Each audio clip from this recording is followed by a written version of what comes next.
Nikola Tesla invented the modern electrical system. He held over 300 patents. But one of the strangest things he ever did had nothing to do with electricity. Every single night, no matter what city he was in, no matter how deep into an experiment he was, Tesla would stop everything and go to sleep at exactly 23:59. Not midnight, not 23:55, exactly 23:59. And when people asked him why, he didn't say it was a habit. He said it was a calculation. Tesla believed that the 1 minute before midnight was the most powerful moment of the day for the human brain. That something happened at that precise threshold between one day ending and another beginning, that no other moment could replicate. He called it the reset point. But that's only the beginning of the story. Because when you look at what Tesla actually did with those sleeping hours, what he experienced, what he saw, and what came out of it, you start to realize this wasn't just a quirky routine. This was the engine behind some of the greatest inventions in human history. Here's how it worked. Nikola Tesla was born in 1856 in a small village in Serbia called Smiljan. His father was a priest, strict, disciplined, and deeply committed to mental exercise. Every morning his father would wake young Nicola before sunrise and make him recite poetry from memory, solve math problems out loud, memorize long passages from books, not because Tesla was struggling, but because his father believed the mind was a muscle that needed daily training. Tesla later said this was where his obsession with mental discipline began, but there was something else going on that his father didn't plan for. From a very young age, Tesla experienced what he described as involuntary visions, bright flashes of light that appeared without warning, detailed images of objects and places that didn't exist yet. He would see them so clearly that he sometimes couldn't tell if they were real. Doctors at the time had no explanation, but what Tesla was experiencing had a name: hypnagogic hallucinations, vivid involuntary images that appear at the border between wakefulness and sleep. Most people experience mild versions of this. Tesla experienced them at an extreme level, at almost any time of day. And instead of fearing them, he learned to use them. By his teenage years, Tesla had developed an unusual ability. He could hold a complete three-dimensional object in his mind and rotate it, examine every angle, test it mentally before ever touching a physical tool. Engineers today call this mental simulation. Tesla just called it thinking. But this ability came with a cost. His mind rarely stopped. Ideas arrived uninvited. Images appeared without warning. Sleep, real, deep, uninterrupted sleep, became difficult almost from the start. This is where the sleep obsession began. Not in a laboratory, not in New York. In a small Serbian village inside the restless mind of a child who saw things no one else could see. By the time Tesla moved to Paris in 1882 to work for the Continental Edison Company, he had already developed the unusual relationship with sleep. He didn't trust it, not because he thought sleep was useless, but because he believed most people were sleeping wrong. Tesla had been quietly experimenting on himself for years, testing how little sleep he could function on, pushing his body to its limits, and carefully observing what happened to his thinking, his creativity, his ability to visualize. And he noticed something that surprised him. When he slept less, but slept at precise calculated times, his mind actually performed better. Ideas came faster, visualizations were sharper, the mental fog that followed long, unstructured sleep was completely gone. So he built a system. Tesla reduced his sleep to approximately 2 hours per night, but those 2 hours were not random.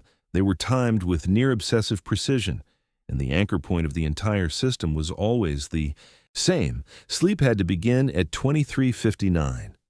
He believed the brain entered a different kind of state in that final minute before midnight, a threshold state. Modern neuroscience actually has a term for what Tesla was likely targeting. It's called the hypnagogic state, the brief window between full wakefulness and sleep where the brain produces theta waves. In this state, logical filters drop, pattern recognition accelerates, creative connections that the conscious mind normally blocks begin to surface. Thomas Edison, Tesla's rival, actually used this state deliberately. He would nap in a chair holding steel balls. The moment he fell fully asleep, the balls would drop, wake him up, and he would immediately write down whatever he had just been thinking. But Tesla didn't want just a few minutes of that state. He wanted to enter it at the exact same moment every night, training his brain to arrive at that threshold on schedule. Like setting an alarm, but for a specific state of consciousness rather than a specific time to wake up. In the spring of 1882, Tesla was walking through a park in Budapest with a friend. He was reciting poetry from memory, something he did regularly. When he suddenly stopped mid-sentence, he grabbed his friend's arm.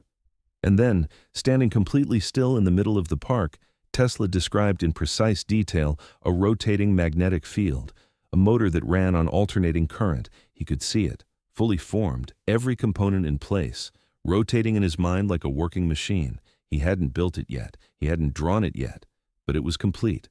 This was the moment that eventually gave the world the AC motor, the technology that still powers almost every electrical device on the planet today. And it didn't come from a laboratory, it came from a vision in a park. But this wasn't a random stroke of luck. Tesla had been experiencing these kinds of visions his entire life, and he had noticed a pattern. They almost always arrived at one specific moment, the threshold between wakefulness and sleep, or immediately after waking from a very short rest. This is exactly what the hypnagogic state produces in certain minds. In 1995, researchers at Harvard studied the creative output of people who were deliberately kept in the hypnagogic state, using a technique similar to Edison's chair method. The results were striking. Problem-solving ability increased significantly. Subjects made creative connections they couldn't make while fully awake. Tesla had been doing this instinctively decades earlier. But what made Tesla different wasn't just that he had these visions, it was that he trusted them completely. Most inventors of his era worked through physical trial and error, build it, test it, break it, rebuild it. Tesla considered this a waste of time. He believed if the mental simulation was complete and correct, the physical version would work on the first attempt. And remarkably, it usually did. His mind wasn't just generating ideas. It was running fully functional simulations before a single wire was ever touched. Tesla's mental discipline was extraordinary, but his physical discipline was something else entirely.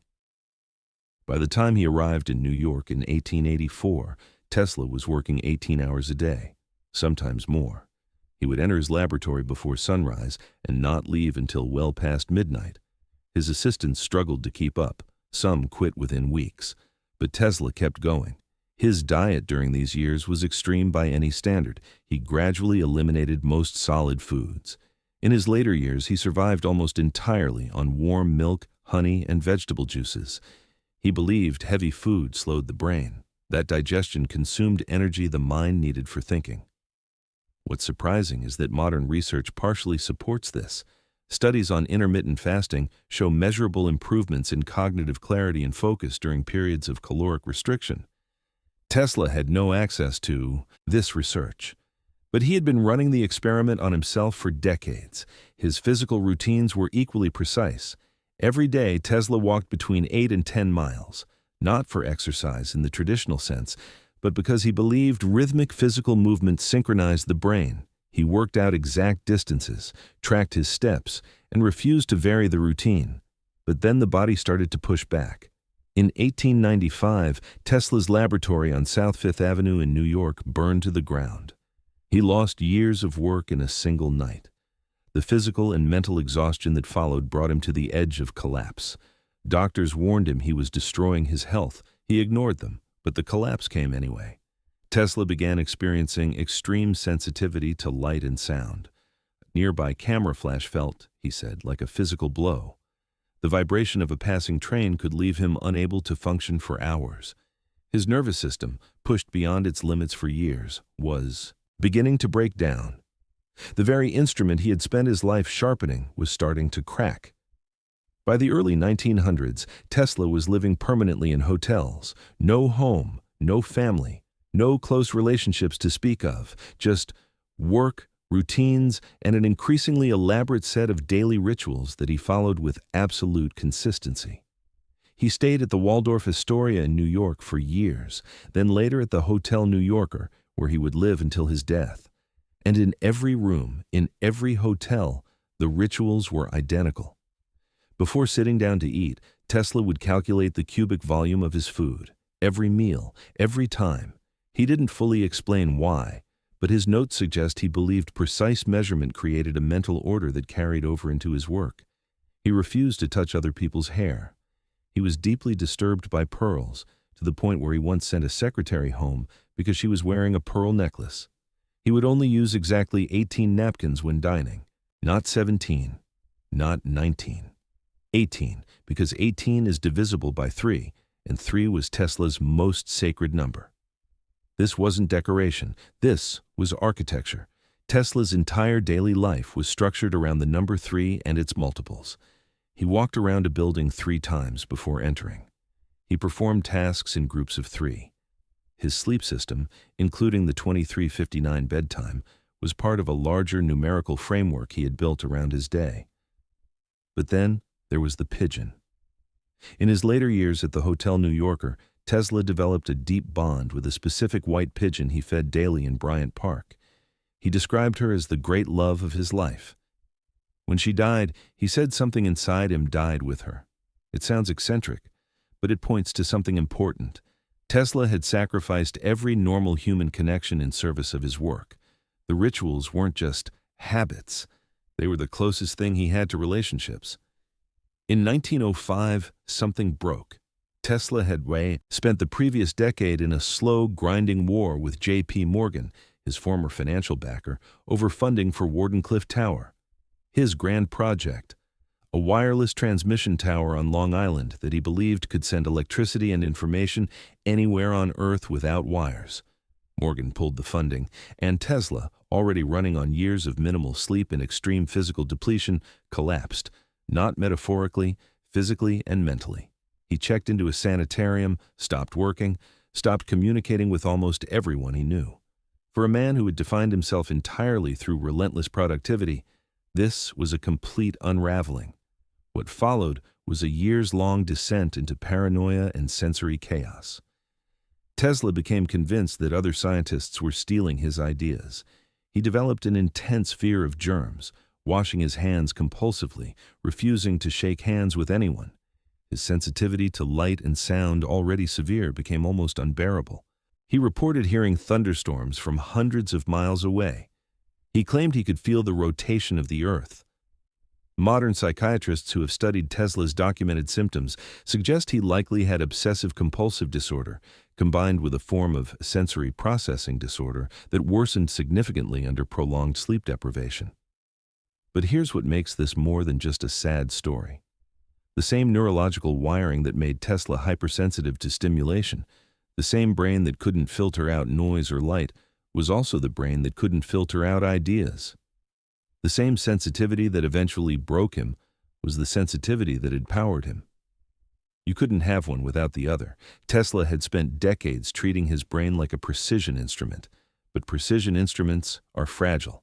Push them past their tolerance, ignore their limits long enough, and even the finest machine will eventually fail. Tesla had found that limit, the hard way. So why did Tesla sleep at exactly 23:59? Because he believed that specific moment, the last minute before one day became another, was when the human brain was most open, most receptive, most capable of the kind of thinking that normal waking life makes impossible. Was he right? Modern neuroscience is still catching up to some of what Tesla practiced instinctively a century ago.